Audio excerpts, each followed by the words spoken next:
All right, what is up, NGS family? We are back again with another matchup tonight. We're gonna have Team Caliber facing off against Chromie's Cronies, and joining me tonight, as always, is my favorite co-caster of the season so far. It's SoLucky. How you doing, man? I'm good. Oh, thank you for naming me your favorite co-caster, Murder. I do appreciate it. Yeah, we've had a blast so far this season. I'm just back from a wonderful cruise in the Caribbean, ready to hop back into some NGS action. Missed my team's matches this week, but I'm ready to get this casting started tonight. How's your tan so far, Murder? Did you get a little color down in down on the islands? I got one day I was in the sun and I was like, yeah, it's probably good. And I tried to avoid as much as I could. We had some fun. We did some snorkeling. We did a little excursion to the Mayan ruins of Chichen Itza, so that was a lot of fun. Sounds fun. Yeah, it was a lot of fun. Nonetheless, we're gonna get started. This is game number one between Team Caliber and Chromie's Cronies. They played Battlefield of Eternity, so I'm gonna go ahead and hit the Watch with Others button. Let me know if you're in as well. Not yet. There we go. All right, launch this bad boy. So unfortunately, it is a replay cast. We don't know what the bans were in this matchup, but oh my god, look at this draft. There is a Murky on the side of Team Caliber. Lucky, what are your thoughts there? We got the Mercola, Merca meta 2018 question mark. I guess I'm assuming Merca's going to be in the solo lane. I guess. Let me introduce our left-hand team. It is Team Caliber. Playing the Li Ming, we have Say You back on that Murky we spoke about. It's Jazz. Playing the ETC is going to be Scooby. Enigma is going to be on the Lucio. And in that solo lane, playing Sonya, it is John. On the right-hand side, we have Chromie's Cronies. Our tank player, Dragon King, is on the Murden. We have Gregornaut on the Grey Main. Firefly is the support on Rhaegar. Cordona on Tychus. And our solo laner matchup is against Cathazia on Arthas. Yeah, that solo lane is going to be interesting. I'm really curious what the Murky is going to be up to in this matchup, because right off the bat, we see him placing a very aggressive egg on the side of Chromie's Cronies, and it looks like he's going to start working possibly on some wells, and there it is. There's a pufferfish on that mid well already. Yeah, he's working on the well, and he's working on that little door leading up to the mid side. And it looks like I think he's going to backdoor minion wave. Yep. Yeah, it looks like Murky's going to backdoor minion wave. He's going to get that soak, and it's going to allow for Sonya to push up against the Arthas wave. So Arthas sees this, and he's just like, all right, Arthas is trying to freeze the wave, but it doesn't matter if Murky's going to keep on doing this. Yeah, and Gregornaut on the Grey Main is going to roam over, try to take care of this first spawn of the Murky. And Jazz is going to not make it away with his life. I wonder if that egg's going to be spotted before too long. Back here in the bot lane, though, we do have a 3-on-3 Cordona playing that Tychus with them board shorts in green. That's the summer skin. Love that one on Tychus. He caught a tan in the Caribbean. Looks like some action going down bottom. Grayman is also rotating. So I'd like to see Chromie's Cronies try and get a lot of value here. If they can. If, Team Caliber is going to do this Murky cheese, I'd like to just see a full-on push. But it looks like Grayman's going up top, or maybe he's going back down bottom. They're not sure what they're doing. Murden's getting his third win health back in the bush. Tyke is just posturing in the middle lane. And they will be taking the Murk camp bottom. And I like this call. If they're going to cheese top, I think you just punish bottom really hard. You got Grayman, does a lot of structural damage. Tyke is not too bad. Tyke's got good wave clear. Now they have the camp, so they're pushing bottom. So really, this Murky is doing so much for their Sonya player in the top lane up against this Arthas. He's forced to be back up against his wall, and it looks like the first tower of the game is going to fall. Actually, second tower and the wall. And it's really Sonya just able to do what she wants. She's picking up all the globes. You see another Murky fall, but it's really no big deal because experience already tipping the scales. Level 4 is picked up for Team Caliber first, and we see him picked up here also for Chromie's Cronies. And let's see if we see anything interesting. Of course, we have Bribe on the Murky, and he just picked up Slime Time at level 4, so he's going to look for that Slime build, which is outstanding up against especially the double tanks, because it'll start doing significant percentage damage later on. Yeah, so, and it's funny because, like you said, Sonya was doing whatever she wanted. She got the full wall top, and bottom didn't do anything with her main up advantage. She got like maybe 10% on one of the cannons. So I'd like to see a little better, shot calling or decision making out of Chromie's Cronies. But they're on their mortal burn. I'll let you talk about this action. What's going on?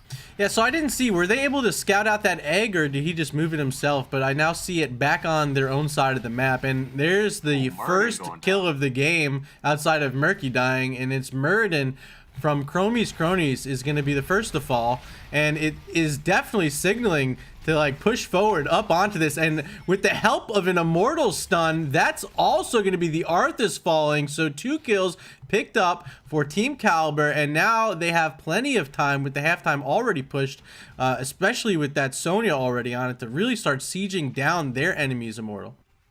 There's also the Bruiserweight pushing on the bottom, and it looks like I don't know if I forgot the name, but the head guy who spawns the minions did die now, but it looks like the Chromie's Cronies did finish. No, they got beat. Yeah, so that's called the Shaman, and he did die, but it was able to get a little bit of damage there. Cordona on the Tychus falling low. Murky was trying to get in there for the kill, but it looks like you back on the Li Ming popped off right on the Tychus. Perfectly done there by Li Ming, finishing off Tychus, and that'll really help them with their defense in the top lane up against the first immortal of the game. It's pushing up against Team Caliber. So far, and anything special you're seeing? I really liked what I saw out of Scooby, playing that ETC, sliding successfully on top of the immortal stuns during their defense earlier. We'll see if we can see any more of that later on, but right now this is pretty easy clear for Team Caliber. They're gonna lose a wall, they're gonna save the well, which is important for them, but nonetheless I think that Tychus kill really helped them in that defense there.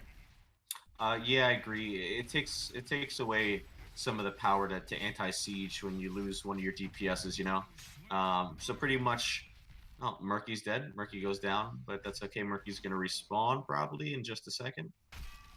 And there he is, and we can see, let's see how many stacks of bribe he's holding. So he's got 1 stack right now, so it's not that much, but I'll try to keep an eye on that for you viewers at home. But right now the action is in the top lane, as there's a Khazra camp pushing with 4 members from Team Caliber onto the fort of Chromie's Cronies. That's going to be the first fort of the game down. The Khazra camp still very healthy, full health, and the defense is now here. Rhaegar dropping down a healing totem, trying to keep his team in this fight, but I believe Team Caliber is more than satisfied with that first fort of the game, and they're going to make a quick rotation down to the bot side, looking to see if this Greymane, played by Gregornaut, is going to poke out, but he's opting to hearth back, and that's going to signal, let's push in, let's get this wall and possibly another well here. Yeah, so Team Caliber has a full level lead. You see out of this Chromie, this Murky cheese, and now they're looking to get more. And if they get this fort, I'm thinking it's gonna be. I don't think they're gonna get the fort. Yeah, they're just gonna put some damage on it, but they're gonna hit 10 a lot sooner. Enigma boosts back the Rhaegar. Greymane tries to get the cocktail, so they look for a chase, but Team Caliber just disengages and says, "We're gonna soak and have our Murky top and try and get us level 10." Mortal is spawning though. The wells are so important. Both are down on the forts for Chromie's Cronies. And you saw Murky at the beginning of the game starting to try to work on the one in mid. We'll see if he tries to cheese that a little bit more. But right now, it's Firefly on that Rhaegar. He's the one in trouble. Lucio giving chase. And the Li Ming Disintegrate's going to finish him off. Rhaegar down early in this fight. So no heals available for Chromie's Cronies. And at the same time, you have to remember level 10 was just picked up for Team Caliber. Stole the camp. Oh my god, that Murky. Oh, wow. So this is a huge power play right now for Team Caliber, with this Murky still up in the top lane, now pushing with the Shaman camp up against that top keep wall, and halftime is going to be pushed, and the defense is going to have to come out of Chromie's Cronies. All 5 members chasing down Murky now. Jazz, he's going to throw out some of his Murloc, but It's not going to be enough to keep himself alive. I'm sure Gregornaut's about to finish this off, but nonetheless, Murky really doing his job, being a huge nuisance for Chromie's Cronies. And you know what? The Murky also, so the Murky aggroed the entire Chromie's team, and it allowed Team Caliber to get this Immortal. And you see, it was about halfway, and maybe Chromie's Cronies has, you know, a better burn, but they had to defend against that push, so they couldn't finish the Immortal. Yeah, I think nuisance is the word. Jazz, he's all over the place. He's knocking out waves with the pufferfish. Remember, he picked up the slime build also at level 7, Black Lagoon, so extra radius is going to be there. And it's really the start of the game where he was able to just backcap the minions and keep the lane pushed out for Sonya to get started. And this level lead has not stopped. They're really starting to snowball, especially with this Immortal. Now pushing in this bot lane up against only 4 members from Chromie's Cronies, Arthas has to stay back to defend against the Murky push. So it's going to be really hard to get the engage with just the Muradin. But now level 10's online. The Odin's going to drop from Cordona on that Tychus. Is he able to push it back? And it looks like it will, and this Immortal is going to be able to be cleared off before the keep is down. So great job picking up 10s just in time. Cordona with that Odin, huge scary mech.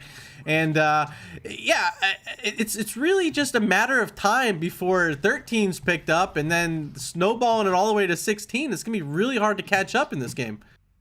Yeah, I think Chromie's Cronies kind of has to look for a fight here, you know, because we're Murky kind of falls off is Murky's ability to team fight. You know, Murky can only slime and maybe get a little bit of you know, the Murloc, you know, ulti, but so Greymane goes down though. Yeah, so that right there was Gregornaut just getting caught out. The Lucio with the boop, keeping him locked in the wall. Enigma, great play there on the Lucio. And it's time to start sieging on this keep some more, especially with this 2-man power play. Arthas also fell on the top. I didn't see that, but it must have been up against the Murky. So slime build's coming online. And the fish tank is what we saw. So the physical armor is going to come in huge handy up against this team, especially against the Tychus, the Greymane, and the Arthas. Oh yeah. I mean, you got that Marine Murky, so he's got his extra, you know, plated armor on. He's saying, your physical damage, you're not going to do too much to me. So not able to get the keep down. They were able to grab the well earlier, and it's really just, again, a matter of time before the 16s are online. I wouldn't be surprised if they hit it before Chromie's Cronies even gets a 13 here. Murky still being a nuisance in the top lane. I'm going to check on him up against the Arthas, and it's really just, he just keeps getting armor, so Arthas can't do anything against him. He's getting health back with his shield ability, the bubble. And, oh, that's actually a good play here. So Chromie's Cronies are able to steal away this Shaman camp on the Team Caliber side of the map. So heads up play there, able to go down a talent tier and make a really heads up play there. Yeah, I did like that actually. I saw that and I like that play. And but you know, Arthas is just having such a trouble with Murky, and you know, he's not hindering Murky's push, he's just slowing it down. But I mean, it looks like this keep's gonna go down regardless. I'd like to see Arthas just sack this top keep and really get like a big death ball push, 5v5 fight and force something like that. But Murky is 1v2ing right now. Is this the Murky meta? I don't know, Murda. This is some unseen stuff I've seen before. It's the fish tank. You can't get through it with the physical damage, and he's just going to be able to use his safety bubble every time to hop away from the big damage coming out. And as long as he can stick on you, and especially with 16 just around the corner, he's going to be even scarier. Huge power slide though, landing onto Muradin, but the ancestral healing right on time, not before the ETC Moshpit's gonna lock down the Greymane and the Muradin. They're low, able to escape Muradin with only 250 health left, but John on the Sonya connects, and Cordona's next on the Tychus. That's a quad kill, and this is time to get a keep down. They're looking for the bot, but they already have a Khazra pushing it for them. That maybe they could get 2 keeps here, maybe even move on to Corsayu back on that Li Ming, able to do the damage they need along with the rest of her team. That bot keep is down, first keep of the game falling. 16s now only 1 wave away, and Murky's right on top of it. There it is, 16s online, and toxic buildup is ready for Murky. This is where it gets fun. Murky just bribed the Bruiser camp too, so this is another keep. Murky's gonna take another keep top. and it looks like this Immortal's definitely going to core. This snowball has been, the Murky snowball is real. Yeah, there's 4 or 5 members from Chromie's Cronies having to deal with Murky. It's the only way to get him down successfully. The party bush is ready. Do they see it here? Murden just nearby. Will he throw a Stormbolt there? And they're going to opt to back up behind their keep. So this Immortal, Murky's following right behind. He's going to be here for this. And all... Murky on the way. Okay, so they are spotted. Great job there by the Rhaegar to spot that one out. Scooby in trouble on the ETC, has to power slide backwards, and a good Murky face melt kill on the back end on solo kill on the Grey Main, and Murky doesn't even care. Murky just said, "I did my job. I'm gonna respawn in 7 seconds," and there's an Immortal, 60% shield. Walking to the core. Yeah, half shield. There's an ancestral heal gonna drop. There's a power slide onto the Arthas. He's gonna fall. Dragon King in the front on the Murden, down to half health with the Li Ming getting the reset off that Arthas kill. The mid wall now falling, and this is a march onto the core along with their Immortal. Team Caliber, how do you stop him now? Murky's here as well. He's got Murlocs ready to go. He's gonna drop him in 3, 2, 1, I'd imagine. There it is. The Murlocs come out before he's killed, and this is going to be game number 1 going over to Team Caliber. So, Chromie's Cronies had a tough time against Murky's mates in this match. Murky's mates. I wonder if there's going to be any cheese on the next match that we watch. So I did peek ahead and saw that the teams switched sides for map number 2. So if you are there watching, just hang on tight for just a moment. We will be right back in about 3 minutes after I get this sorted for us.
All right, so here we are back for game number 2. Lucky, game number 1 was very interesting. The Murky pick coming out from Team Caliber. They're able to secure 2 Immortals and a victory on Battlefield of Eternity. It was pretty easy for them. Yeah, pretty dominant victory coming out of Murky's mateys. And it just really came down to Chromie's Cronies not knowing, I think, how to deal with this Murky cheese. They didn't get value. They didn't trade off. They didn't stop the Murky push. They just slowed it down. And sometimes you kind of just have to trade. I would have liked to see them really siege hard with, Greymane does a ton of structural damage. I'd like them to siege 4v3 bottom lane and just trade out and, whatever, sack the top lane. Yeah, that probably should have been the play for them, but it didn't come down like that. Game number 2, though, is going to be Sky Temple. We do not know the bans. Once again, this is a replay cast, so unfortunate for that. We also do not have information on which team picked Sky Temple and which team picked the BOE in Game 1. Nonetheless, though, we are ready to go. I'm going to hit launch, and 3, 2, 1. I think the first ban was probably Murky, if I had to guess. If I had to guess, too, man. All right, so remember, we did swap sides this game. So on the left-hand side is going to be Chromie's Cronies, and it looks like they're going to play an Abathur comp up against the Team Caliber side, where they have a Genji and a Ragnaros, which is pretty fun. Yeah, and I want to bring up this point too. Pretty interesting to see now. Kind of like a lot of bigger front lines, like double. I know Sonya's not an assassin, but I kind of see her right now, and maybe she's assassin-ish. She does a lot of good damage with Rag. So seeing multiple assassins, multiple melee damage heroes on the comps nowadays, and making its way into HGC. But I guess we'll have you start it with naming the teams again. Yeah, so Chromie's Cronies on the left-hand side, we have Abathur going to be played by Kathazia. Firefly is going to be on the Uther. Dragon King is going to play the tank, and that's going to be the Anubarak this time. Playing the Malthael is Gregornaut, and rounding it out on Greymane is Cordona. Really quickly, on the right-hand side, we have Team Caliber. We have Seiyu back on the Ragnaros. Enigma on that Lucio again. Scooby on the Arthurs this time. Sean's on our Sonya, and the Genjironi is Jazz. So one thing I want to mention is it looks like there is a hero swap between Gregornaut playing Greymane in game number 1. This time it's going to be Cordona who played the Tychus in game number 1. So we'll see if that will be any more favorable for Chromie's Cronies here. But there is an Arthas on the other side played by Scooby, and in the games where we've gotten to cast this player on his tanks, Scooby has been outstanding in nearly every single one of them. He might be one of the most talented tanks we have in NGS, and in my vote for MVP the last time we casted them, I'm really excited to see what he's going to be able to do here on the Arthas up against that Greymane. Yeah, and you have this synergy too. You have this Arthas Lucio, so Lucio's really going to empower Arthas. It's going to be hard for characters like Malthael, the Uther, maybe even Greymane too to get away from this Arthas Lucio. And Scooby, as you said, he's very talented, and it looks like he's leading his team into an engage on the bottom left side siege. And Chromie's Cronies, the Dragon King on Noob is taking a lot of damage, has to burrow out, and it looks like they're committing this 4-man to steal this siege camp. Yeah, so Greymane, he was too low at the start of that invade there, where he really had to back up and just concede that Arthas was in position. Well played, again, as mentioned by Scooby, leading the way with his team, and Enigma close by on the Lucio, as you mentioned, giving him that essential speed he needs, along with his E ability that's going to do all the slowing for him. So it's just another heads-up play that we're seeing time and time again out of Team Caliber, that they're ahead of the meta. They know all these rotations that all these teams want to do, getting on the camp early with the Greymane, and it was scouted out perfectly. So they're able to steal the camp. Now they're able to take their own, and this Abathur in the bot lane is going to have trouble early game up against this. Oh yeah, absolutely. And you already see a slight experience lead in the favor of Team Caliber. You see they're about a half level lead. They took their own siege camp after they invaded. So now you have Seiyu back on the rag, pushing this bottom lane, and he's got the siege camp behind it. Temples are going to activate in about 20 seconds, so we're going to go and see what the teams, how they split up, and let's see what happens.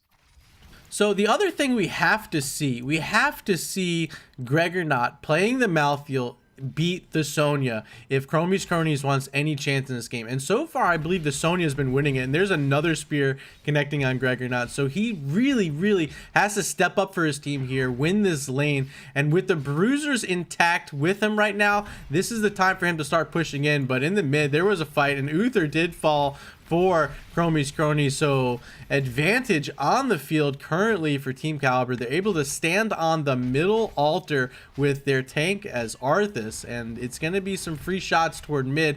On the top side though, the other temple, we see Malthael standing firmly against that little guardian, and the whole team from Team Caliber is waiting right around the vision, so they have position if they want to take a fight, but I think they're content with letting Ragnaros push the bot, let Arthas cap mid, and just kind of concede this top temple for now. So it's kind of interesting what happened. They traded out on temples, but you had Sonya clear out the bruiser camp, and pretty much negating the bruiser camp push for Chromie's Cronies. And now with Team Caliber's bruisers up, they can take this, and they can actually apply some double lane map pressure if they want. Now they can take the bruisers, rotate the bottom, rotate the mid, and the bruisers should get value. And it looks like Sonya is even. I don't know if it looked like, I'm not sure what he's gonna do, but I think he's gonna hold off and wait for that second tempo phase. And yeah, you're right. Gregornot has to step up and really has to pressure this Sonya. Looks like Raymond's gonna get ganked. He goes down by the Genji. Yeah, so again, the team was waiting around the vision capture point, and once the Greymane came through the bush and was spotted by the Lucio, the full team was able to collapse down and swarm him. So it's another easy kill for Team Caliber, and they're going to be able to really push this mid lane. But right now, I want to look at this matchup again in the top lane, because Gregornot up against John on the Sonya, he's going to really need to win this. And so far, yeah, I'm really impressed with the Sonya play so far. You just missed it. John did hit another poison spear right to Gregornot's face, and another one. Oh, there's the Genji. Okay, will he? Okay, they're not going to finish it. Yeah, he used his Swift Strike a little early before he went behind the wall, so he wasn't able to chase that one down. Abathur is going to have to dig top, though, to keep this XP so going. Absolutely. And it's, you know what? Temple phase is up in about 25 seconds, and Team Caliber, they're going to have 10. They're going to have the Bruisers pushing during this Temple phase. You see the Genji already jumping on it, Sonya assisting him. Rag is working on the bottom left side siege, while Malthael on Chromie's Cronies is working on the left. Right side siege for Team Caliber, left side siege for Chromie's Cronies. And I want to point out, Enigma on the Lucio was scouting out the siege camp on the other side, on the Chromie's Cronies side. So they knew that siege was coming down, but at that point they were already too far split to really do anything. I didn't see what happened there, but top lane, it looked like must have been an Uther stun with the Anubarak picking up a Genji kill. So that's huge before this temple phase. But it's on the bot side. Rag's the only one down there, and this is a 4v3 in the top lane. They're going to be able to fight within their Bruiser spell shield. There's a barrier coming down from Lucio. Cordona in the front line on Greymane, falling low in a 4v3. Not able to fall, though. And so what could have been a kill there in a 4v3 engagement, and especially considering Abathur was probably having someone there, too. It was a 5v3. Yeah. It's a 5v3, they lost one, but it was pretty close. It looks like Gregornot may go down now. Sonya's spinning. Gregornot pops over. There's a web on the Genji. Gregornot's trying to stay alive. And the Jazz finishes him off on the Genji Swift Strike. Yeah, once that D-Blade comes down, you just got to be careful. The web was outstandingly timed by Dragon King and the Anubarak, but he was able to be quickly popped out with all of the damage there surrounding it. Just an instant turn on the web, able to free him out before any sort of damage follow-up could have been on him. So There is a kill there. It is the Malthael falling. His Tormented Souls went off, but not able to do enough damage up against the Lucio healing. And I think he did a good job, though. Gregor not waiting for the barrier to be baited out and then popping Tormented Souls afterwards. So, I mean, I think it was well played. Just unfortunate they weren't able to pick up a kill there on even talents. Yeah, and there you go again, too. You saw Team Caliber kind of go in and out of the fight with that Arthas peel and then the Lucio speed. And it looks like Team Caliber is going to try and take this boss, but Chromie's trying to invade right now. And they're on even talent here, so this is a good fight. And the clone is down. It's Greymane, and a huge sulfurous smash, not hitting too much, but there it is. The D-Shield dropping on Malthael. He's able to pick up 2 kills, now 3 kills. Team Caliber falling with his clone. Cathasia, is he able to pick up the Lucio? No, he's going to scoot away, but well played, and a boss steal for Chromie's Chronies, now sieging the bot lane with 4 of their members. And all the while, don't forget about the top lane, because Abathur's up there with the Bruiser camp as well. This is a huge turning point in the game, Lucky. This is a big win for Chromie's Chronies, and I like the fact that they identified they need to take that fight. They were just a little bit behind. You know, I think if they lost that fight, or if they just gave up the boss, I think Team Caliber just snowballs into 13 and can either trade out on structures or just continue to take talent to your advantages and keep on winning fights. Not getting too greedy, chasing the boss down to Death Bridge. Genji is just going to scoot them back with some shuriken. But right now, Temple spawning at mid and bot side. Vision is under the control of Team Caliber currently. Sonya is up in the top lane, closest along with Genji on that mid Temple. The bot side looks like it's going to go over to Chromie's Chronies, and it looks like it's just going to be a Temple trade here. Yeah, you know what? I'm okay with this Temple trade too. Oh wait though. Cronies. Wait though. This is not a Temple trade. They're trying to steal a siege, and it could be punished. Scooby Noser here. He's stepping in, and here comes the clone now. Cathasia on the Greymane again. A huge sulfurous smash missing once again. The Ragnaros not able to connect, but they do pick up a kill on the Arthas before the barrier comes down. So another huge play there for Chromie's Chronies. They weren't able to fully capture the siege camp, but hey, you take an Arthas away, that's worth. Very heads up play. You know, Uther died. He's gonna heal up his teammates. So it's not the worst trade. And if okay, and you know what? The Genji dies in trade for it. Very well played by Malthael and the Noob, but Noob had a very good web. Malthael got his Tormented Souls on a ton of people, and while Lucio was in the web, Malthael popped his Touch of Death. So you had reduced healing, and no one could get healed. I want to highlight Seiyu back. Just played the Ragnaros, went into Molten Core during that siege camp invade there, and was able to do just enough damage on the Uther to get Genji within range for just a couple quick shuriken to the face. So that was well played. I liked it. You don't see too often that Ragnaros is able to really do the range damage and finish it off, but having a Genji on the team able to finish the chase like that is it's a cool little synergy. I like that. Yeah, you had the Rag with his with his trait kind of softening up the people, the Chromie's Chronies, and then you had the Genji finish. So good synergy. Does Abathur get? No, Abathur does not get spotted. Abathur does not. Abathur was bottom. It looked scary for a second because Genji was there. Yeah, Genji was close by, not able to sniff out the slug, but he is able to push back that wave a bit and join his team now at the mid side. And this could be, before level 16, a heavy fight here.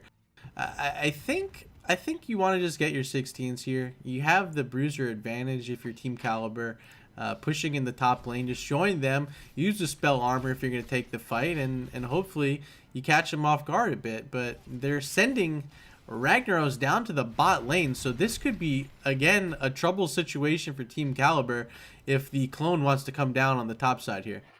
Absolutely. If I'm okay, I was gonna say if I was Chromie's Chronies, I would try and look for a fight immediately after spotting Rag. Especially if you have all your teammates and the enemies are within the vicinity, they don't know where you are. You spot your enemy team, you see that they're sent one down bottom, or the opposite side of the map. You try and take a fight with mana advantage. So 16's both online, and sorry I haven't been showing talents this game. I just put them up on the screen for you. We have the Sulfurous Hungers build for Ragnaros, so that's fully stacked along with the Catching Fire also stacked. So that's where his damage is going to be coming from. Extra melee out of Team Caliber, so he's going to want to be in the front line along with that Arthas and Sonya. Temple spawning in 10 seconds, and it looks like the bot side is well controlled by Chromie's Chronies currently, with the siege camp pushing almost up against the death bridge here. Firefly in front on the Uther. He could be in trouble if this lands, and Arthas not able to land that Howling Blast there. So he's able to scoot away with his life and join his team here on this bottom temple. Yeah, Arthas takes a little damage. You know, it looks like we're going to have a full 5v fight here. Noob gets a nice stun on... the web comes out. Yeah, huge web before the D-Blade. So now the barrier's going to fall. D-Blade's out as well. A huge combo coming out from this team. 2 members already falling for Chromie's Chronies, and that's going to be all 4 of them. Abathur, the Slug, the only one still alive. And now Team Caliber able to march along the bridge. They're going to get some damage on this keep wall. All 5 members here right now, and this is going to go down quick. That Slug cannot do enough, even with a Mule. Did he pick up Mule? I didn't even check. Yeah, he did at level 7 picked up Mule, but it's not going to do nearly enough to save this keep. It's fallen with John on that Sonya, along with the Ragnaros whacking with that Sulfurous Hungers build. So first keep of the game down in favor of Team Caliber after a marvelous fight there in the bot lane where they're able to pick up all 4 members from Chromie's Chronies. Are they gonna boss it? Team Caliber, no, Team Caliber is maybe looking to boss. They're kind of posturing. They may just take their siege camp and trade out on temples. Having that bottom keep is pretty huge, and then the threat of boss 2 is also pretty big as well. Yeah, play safe. Yeah, I don't think Lucio wants to go up the top lane by himself with that wave, especially pushed so far back, limiting their vision. Yeah, huge burrow, but the body blocks are there, and the Sulfurous Smash is going to drop down on Dragon King just to get him away safely. And the speed from Lucio able to save Ragnaros once again. But yeah, so the wave was able to be pushed out top lane by Genji, which is key in order to get them up to this temple safely. I like that they're getting temple shots. I think they're very important, but they know right now it's this boss that's going to be contested, and it's going to be started by Chromie's Chronies. On the backside is Enigma trying to flank on Lucio. That's not going to be successful. Scooby is on the front side, ready to lead a strike, but they have to wait for Genji to show up. He does have D-Blade online. We also see that the Arthas ult with his ghouls, what's that one called again? Army of the Dead. Army of the Dead is also online, so he'll be able to be a little extra tanky if he wants to get in there. Damage from the boss. Yeah, he's trying to get all of his trait damage in, and I don't know if they want to kill it. They want this fight, and the boss is dead. The fight is out. The D-Blade is down. Here comes the barrier in 10 seconds. Is not going to be ready, and his members from both teams falling, but most importantly, are the members all falling from Chromie's Chronies. So the boss is stolen away. And I think the ultimates were in favor. You had Malthael with Tormented Souls there. You had the D-Shield was able to go out there. It was just, you didn't have your clone. You know what? It's funny, too, because Lucio got webbed, but he got broken out pretty quickly. And the Sound Shield came out just... Oh, wait, no, Sound Barrier didn't even come out. No, it was... Sound Barrier. Yeah, it was still on cooldown. It was just because there was no clone available there. So this is a boss pushing on core 30%, 20%, 10%. GG. Game number 2, as well as game number 1. To Team Caliber. Unbelievable set. Especially game 2 there. You had... Let me switch a scene really quick. Hold on. You had so many fights from Chromie's Chronies go in their favor that, like, I can't believe that you get to the point in the game where you're ahead like that and you just don't find a way to finish it. They were doing so well. They picked up so many key kills early in the game. I thought their macro play was all right. They picked up camps when they needed them. They're pushing out. They got the temples. For the most part, the first three phases were in favor of Chromie's Cronies, right? Yeah, it just came down to the team fights. On like the late game team fights were just not going in their favor. It seemed like they were doing okay, kind of in early mid game, but then I don't know. Maybe Lucio healing just is just too powerful late game. So it just seemed like the team fight started to swing in the favor of Team Caliber late, and that's kind of where it counts, especially if you're fighting over boss pit. And they've already gotten the keep down bottom. So the boss was definitely a win condition for Team Caliber, and I understand Chromie's Cronies had to fight; they had to win that fight for them to just have a chance to even survive. So, uh, the favorite team wins this matchup. Team Caliber moving to 6-2-1 on the season. Chromie's Cronies is going to drop to 3-2-2. And if we pull up the updated standing, since I know they were updated yesterday, we will see what place these teams are in. Give me just a moment. Division A and the scoreboard. So that's going to put Team Caliber in second place. They are now 5 points behind the first place team, Macaroni and Cheese. And that will drop Chromie's Cronies down to ninth place, just behind Moto and Tater Esports. So Div A is really shaping up to be a two-legged race at the top with Macaroni and Cheese and Team Caliber right now, Lucky. Yeah, I agree. I think those two teams definitely stand out the most. And I believe Chromie's Cronies is a new team.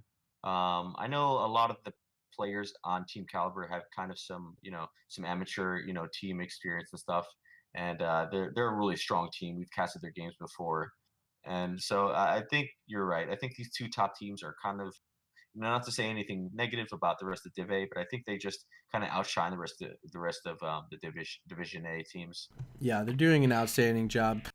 So that does conclude our match of the night here. I do want to say thank you very much to Ghost Dunk for that host of 15 viewers coming over.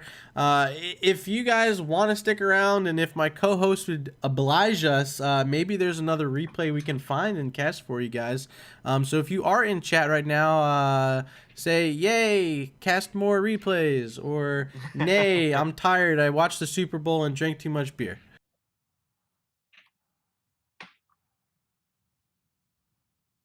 But yeah, that was a good game. I liked it. I liked that one.